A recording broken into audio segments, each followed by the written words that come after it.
Okay, welcome to the nightly edition of the Investigative Journal. I'm your host, Greg Szymanski, and my guest today was a member of the Illuminati, the Ordine, Nero they call it in Italian, the family, the order, for over 30 years.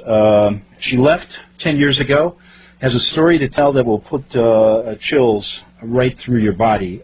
This isn't the type of story that I normally do every day, and it's a story I did an earlier show with Vali, and I'll tell you something. It is one thing to talk about the Illuminati in general terms. It's one thing to, from afar, talk about George Bush and everyone else. It's another thing to go deeply into the Illuminati and to discuss certain things that Vali's going to talk about, which are very graphic, very horrific, and we're going to go into it because I want to impress upon you folks that these people exist, they're dangerous, and they are deeply rooted in our country.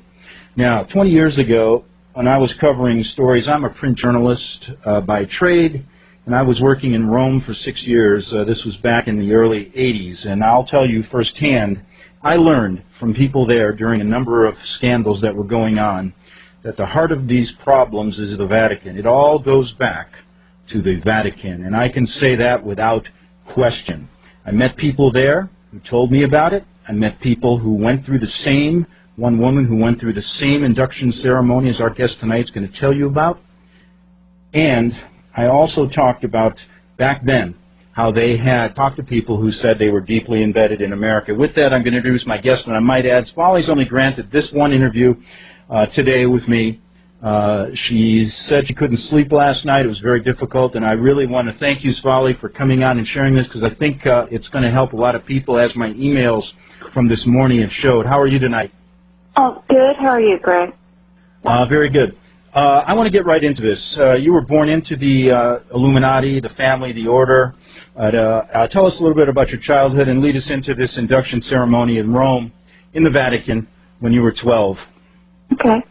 Well, I'm going to be brief because we don't have a lot of time, but I was born in the group as both of my parents were in it, so it wasn't a question of being recruited at all. I mean, from my earliest days growing up, that's all I ever knew was being part of the group.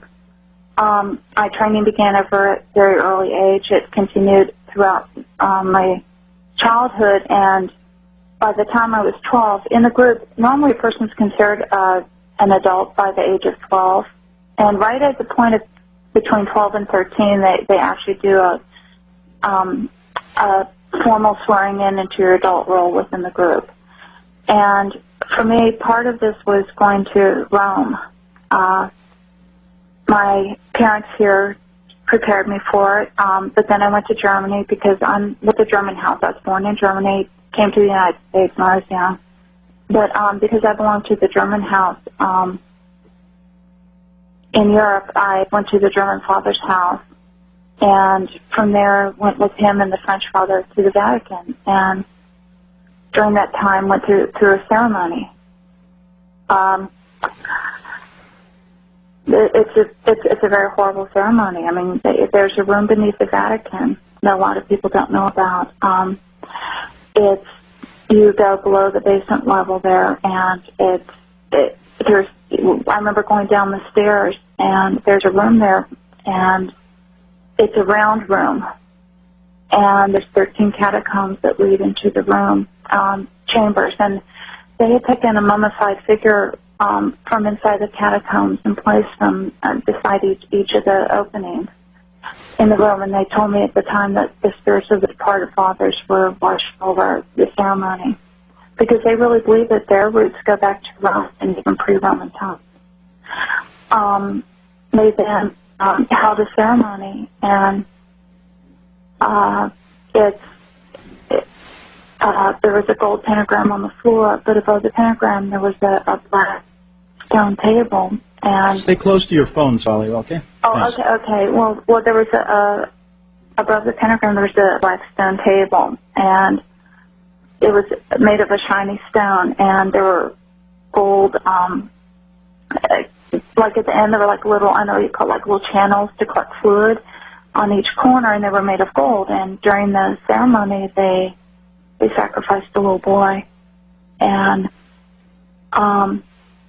after that, the man, he was dressed in scarlet robes, went to he moved to the center, actually to the side of the room, to the side of the table, and I had to go forward and kiss his ring, kneel before him and kiss his ring, and swear my undying loyalty to the world order.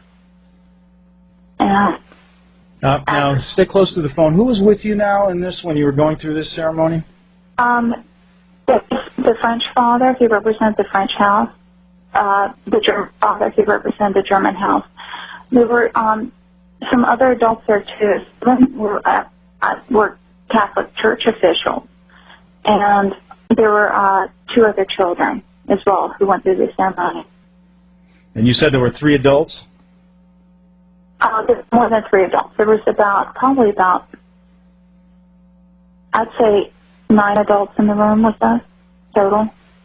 Now, what did they say to you after? I mean, what was going through your mind when they were sacrificing this child? I mean, just tell us, can you remember back to what you were feeling? Well, I was terrified.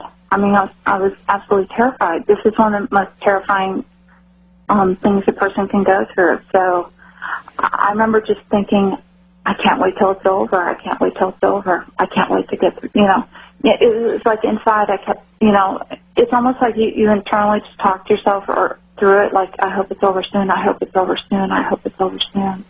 Now, you're looking back now, why do you think what's the purpose of this? I think it's to instill terror in people, because after the ceremony was over, the man conducting it said, may the same occur to you, or worse, should you ever break this oath.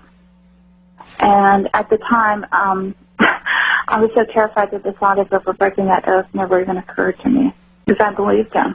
These people are not nice people, and when you go through something like that, it makes you very, not only does it instill quote-unquote loyalty, but instills a lot of terror.